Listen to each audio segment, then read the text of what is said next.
Bonjour et bienvenue sur la mécanique universelle. Alors aujourd'hui nous sommes toujours le dimanche 26 décembre et je continue à commenter le livre de Will Durant qu'on voit ici avec sa femme, Vie et doctrine des philosophes, dans la partie qui s'intéresse à Herbert Spencer. Voilà, c'est le numéro 2 de cette réflexion. Je continue. On est toujours un petit peu sur la vie. C'est la fin de la réflexion un petit peu sur la vie de Spencer en Angleterre. Donc, il était pauvre. Il ne s'était jamais beaucoup préoccupé de gagner sa vie.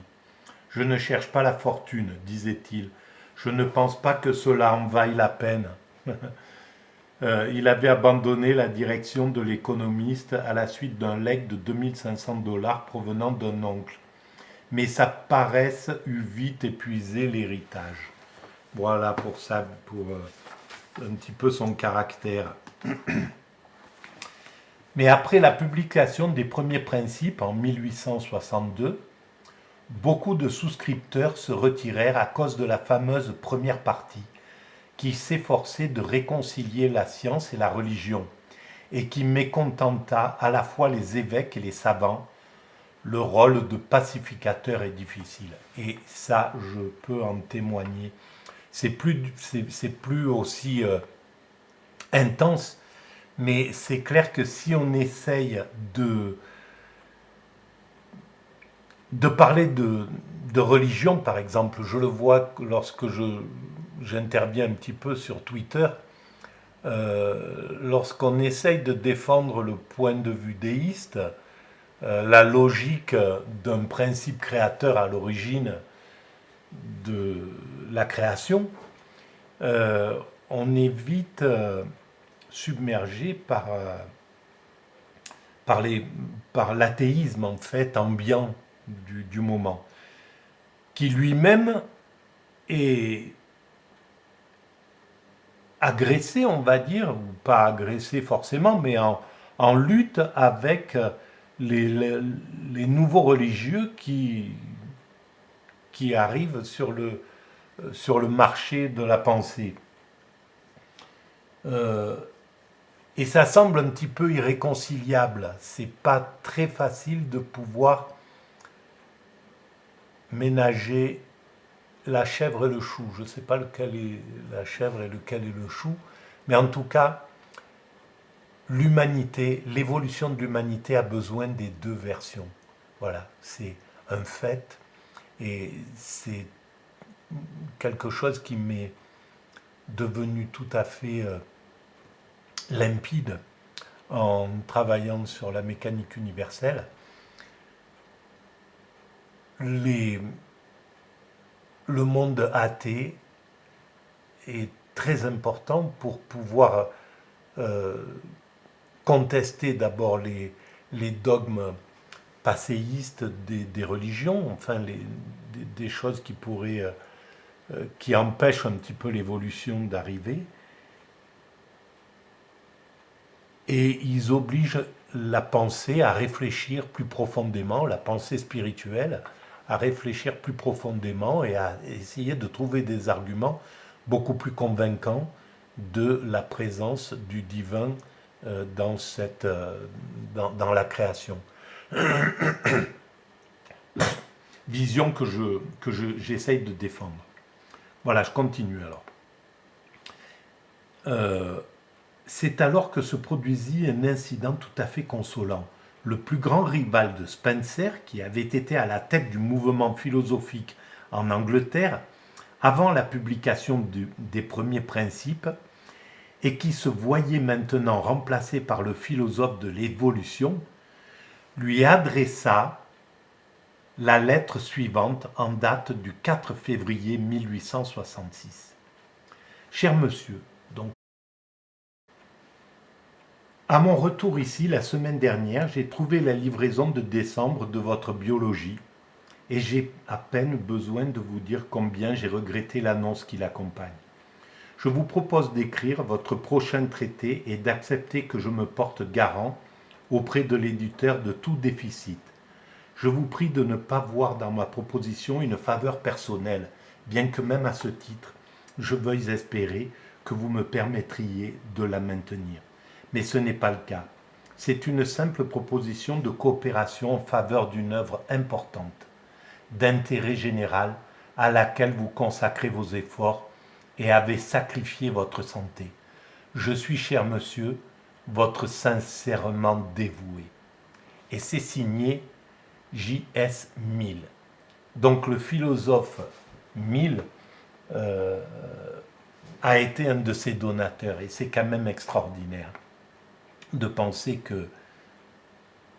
qu'il a suivi cette réflexion sur l'évolution de l'humanité, puisque c'est de ça dont s'était fait le travailleur Herbert Spencer, et c'est pour ça qu'il demandait à ses donateurs de le soutenir pour qu'il puisse écrire l'histoire globale de l'évolution de l'humanité. En fait, c'était ça son travail, c'était ça ce qu'il voulait réaliser. Et on verra par la suite que il l'a réalisé, mais il ne pouvait pas, il lui manquait ces 100 ans qui font la distance, ces 150 ans entre sa réflexion et la possibilité de la mécanique universelle, c'est-à-dire ce siècle et demi avec tout ce qu'il a apporté a permis d'écrire la mécanique universelle, en fait, qui est la suite de ce que Herbert Spencer voulait faire. Je m'en suis rendu compte en lisant cette introduction. Je n'ai pas lu encore Herbert Spencer, je n'ai pas lu ce qu'il a écrit, mais j'ai lu ce qu'en dit donc Will Durant. Et je suis convaincu que c'était son désir de démontrer la voie de l'évolution de l'humanité, sur tous les plans, sur le plan social, sur le plan moral, sur le plan politique, sur le plan biologique, etc. Il voulait globalement éclairer toute cette évolution. Et ça correspond à ce qui se passait au XIXe siècle. Il y avait, la science était là, et on sortait de Hegel, et donc Hegel avait tracé la route, mais c'était un peu obscur peut-être Hegel, ou trop spirituel.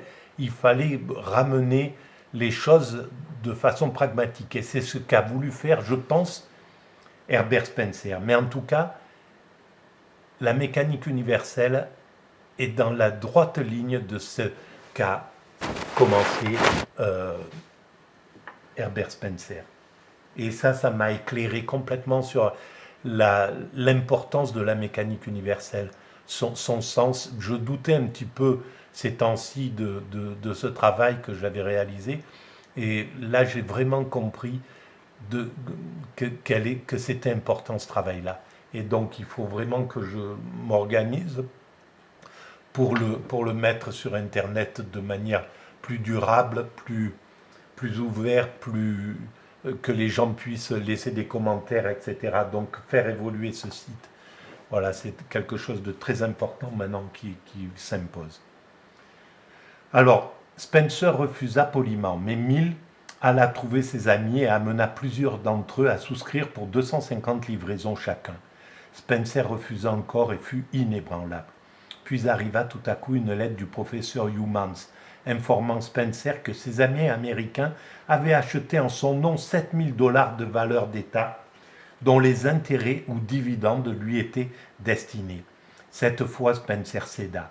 L'esprit qui avait inspiré cette générosité renouvela son courage.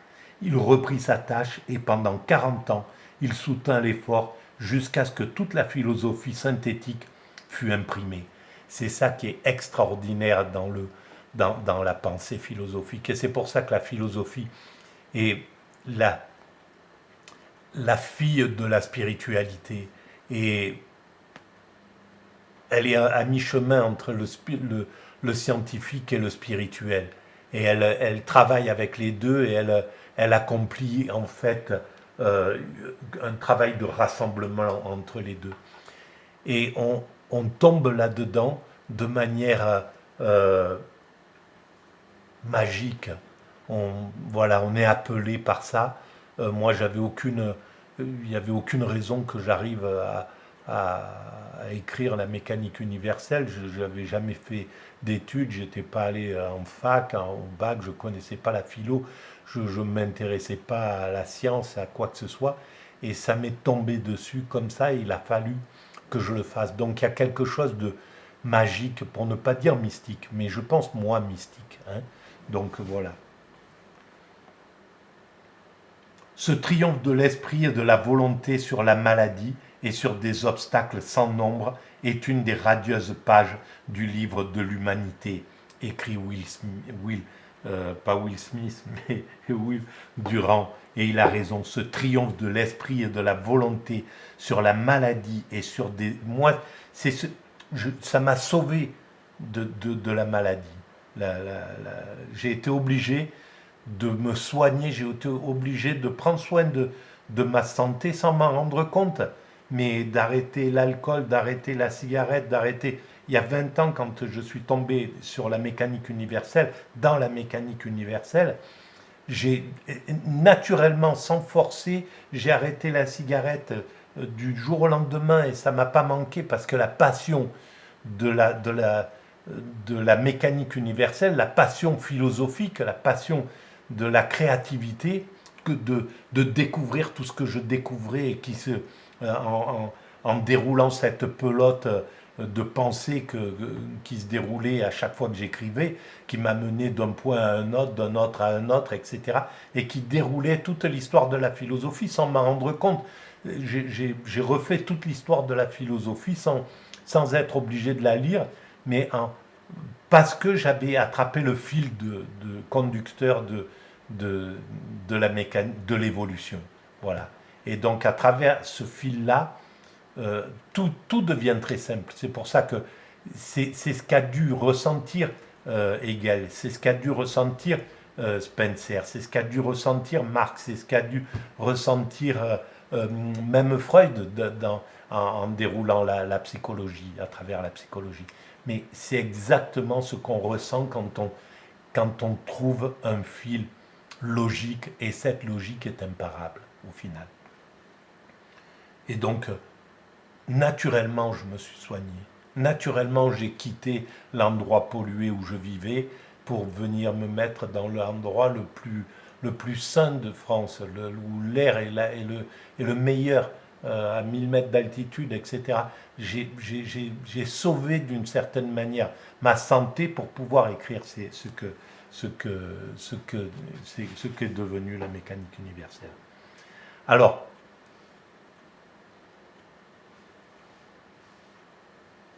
les premiers principes, ensuite, c'est le chapitre 3, l'inconnaissable. Nous oublions trop souvent, dit Spencer, dès le début, que non seulement il y a une âme de bonté dans les choses mauvaises, mais généralement aussi une âme de vérité dans toute erreur.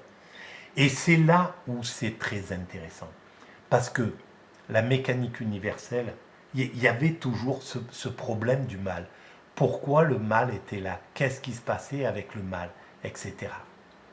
Donc il y avait quelque chose qui pouvait pas être compris à cette époque-là, parce que la religion était très, très, très forte. On ne pouvait pas découvrir ce que la mécanique universelle découvre, que le mal est une nécessité, qu'on ne pouvait pas faire passer à travers, en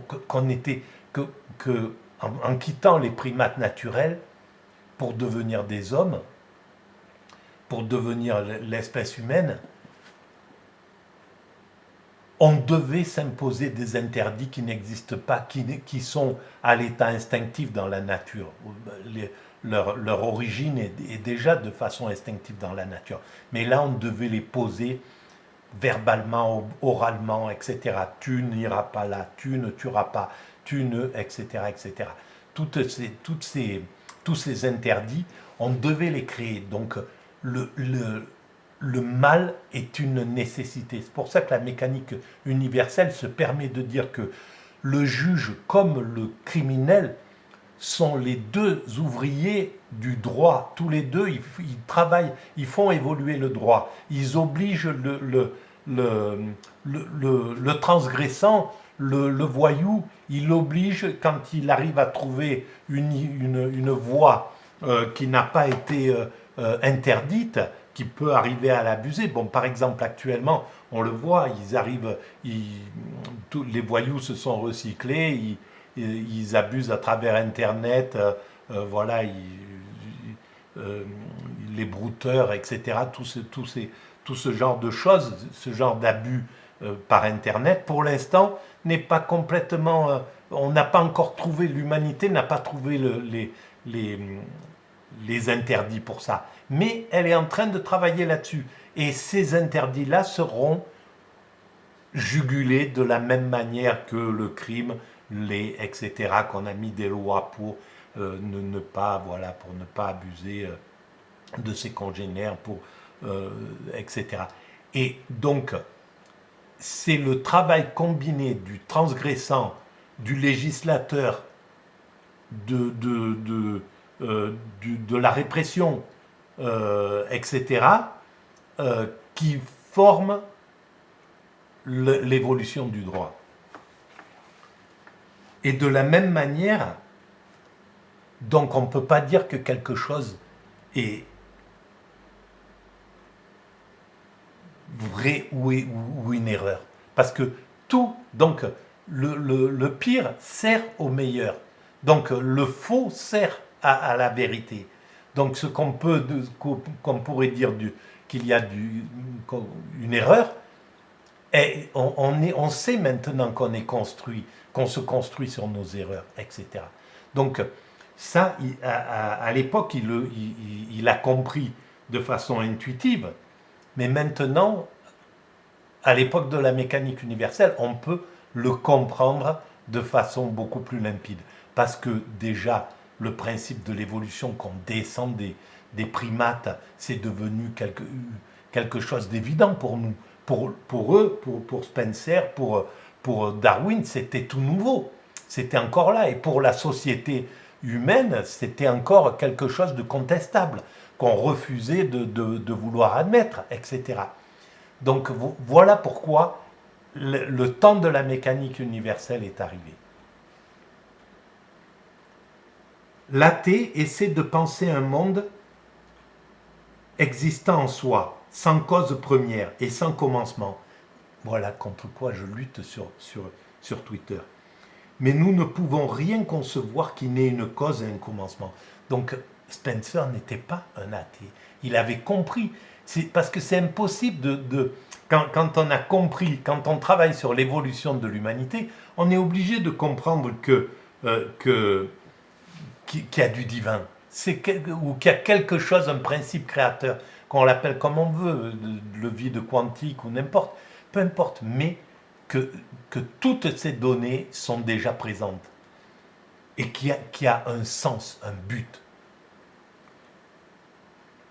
L'athée essaie de penser un monde existant en soi, sans cause première et sans commencement, mais nous ne pouvons rien concevoir qui n'ait une cause et un commencement. Le théiste, lui, ne fait que reculer la difficulté. Et au théologien qui déclare « c'est Dieu qui a créé le monde », s'adresse la question sans réplique de l'enfant « mais qui a créé Dieu ?» Toutes les idées dernières de la religion sont logiquement inconcevables. Voilà. On ne peut pas dire c'est Dieu qui a créé le monde. On est obligé, on ne peut pas partir de cette base-là. Donc c'est pour ça, et la mécanique universelle a contourné cette chose-là, tout en disant que c'est le divin qui a créé l'univers, que c'est le divin qui est à l'origine de l'univers. Mais Elle ne part pas du principe du théiste, du religieux qui dit c'est Dieu qui a créé le monde et qui l'affirme comme ça à partir de là. Les idées dernières de la science dépassent également toute conception rationnelle. Qu'est-ce que la matière? Nous la ramenons à des atomes. Il faut dire que c'est écrit dans 1930 tout ça. Nous avons divisé la molécule. Nous sommes conduits à ce dilemme. La matière est divisible à l'infini. Et on arrive maintenant à comprendre que la matière est immatérielle, que c'est l'immatériel qui constitue la matière. C'est incroyable. Ce qui est inconcevable, donc, pour lui. Où il y a une limite à sa divisibilité, ce qui est également inconcevable. Donc là, il y avait encore quelque chose qui n'était pas encore perçu. Et là, on est en train de creuser, mais ça nous ramène au spirituel. Il en est de même de la divisibilité du temps et de l'espace, qui, tous deux, sont en dernier ressort des idées irrationnelles. Le mouvement s'entoure d'une triple obscurité, puisqu'il implique que la matière change, dans le temps, sa position dans l'espace. Quand nous analysons la matière, nous ne trouvons au bout rien que la force. Une force qui s'impose aux organes des sens ou une force qui résiste aux organes de l'action. Et qui nous dira ce qu'est la force? Si de la physique nous passons à la psychologie, nous nous trouvons en présence de l'esprit et de la conscience. Et voilà de plus grandes énigmes qu'auparavant. Donc, la seule philosophie honnête, pour employer l'expression de Huxley qui est un génie aussi, c'est l'agnosticisme. Bien sûr que c'est ça. La seule philosophie honnête, pour employer l'expression de Huxley, c'est l'agnosticisme. C'est pour ça que les philosophes qui se disent philosophes actuellement et qui se disent athées ne sont pas des philosophes. C'est pas possible. Ils travaillent des brindilles de la psychologie, de la philosophie.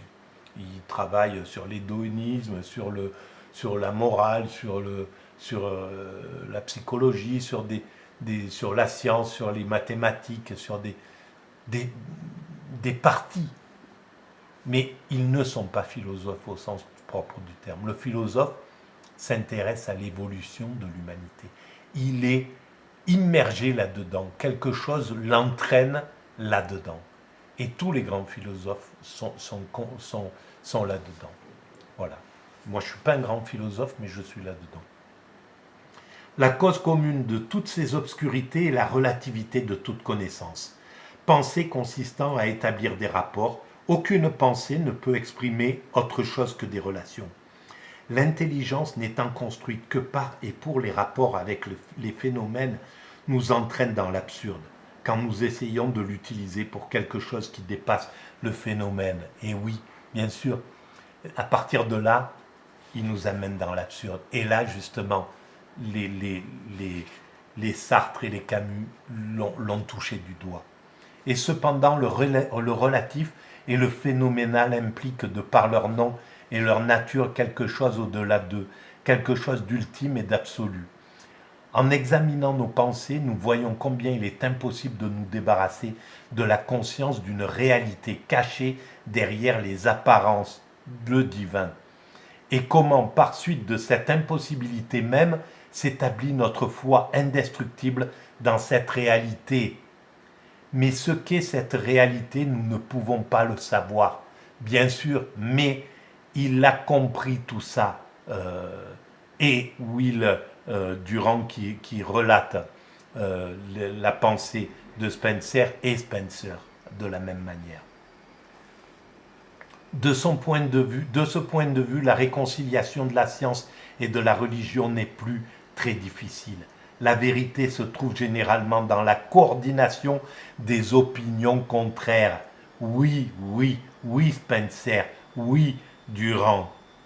Que la science admette que ces lois ne s'appliquent qu'aux phénomènes et aux relatifs. Que la religion admette que sa théologie est un mythe inventé pour légitimer une croyance qui défie la conception. Que la religion cesse de représenter l'absolu comme un homme magnifié. Voilà ce qu'il faut juste lui empêcher de faire.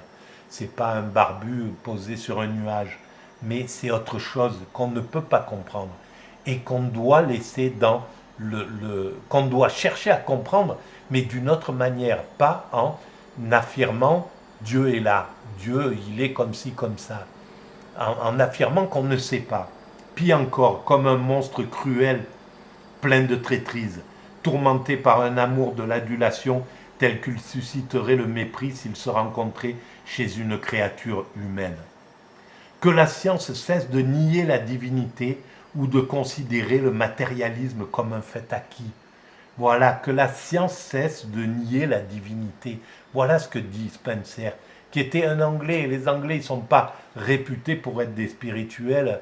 La philosophie anglaise, elle est très pragmatique, matérialiste. Elle ne s'intéresse pas tellement à ça. Et bien là, elle est obligée de le comprendre.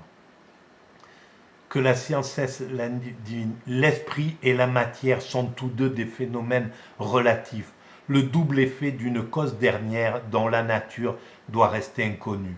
La reconnaissance de cette puissance insondable est la vérité centrale de toute religion et le point de départ de toute philosophie. Voilà, voilà, voilà. J'arrête là, mais c'est extraordinaire. Bon, on continuera sur la, ça c'est la partie 2. La partie 3 commence sur l'évolution justement, sur laquelle Herbert Spencer a réfléchi et a donné son existence. Merci de votre écoute. Je suis désolé d'être mal audible et de pas parler comme ce Châtelet que j'écoute le matin en ce moment ou le soir en m'endormant et qui écrit, qui parle comme j'aimerais savoir parler. Et d'ailleurs, le 20 sur 20, le dernier numéro sur France Culture, je vous le conseille d'aller écouter le 20. Il a fait 20, il y a 20 trucs sur sur la logique ou voilà, vous le trouverez. Il y a 20 épisodes qui durent 1 heure chacun, je pense à peu près. Et le numéro 20 vous éclairera, si vous connaissez un peu la pensée de la mécanique universelle, vous comprendrez ce vin et la logique de ce vin. Si vous avez suivi un peu mes quelques vidéos sur Nietzsche, etc., sur la psychologie, enfin, ça peut vous intéresser. Voilà. Châtelet. Merci, au revoir.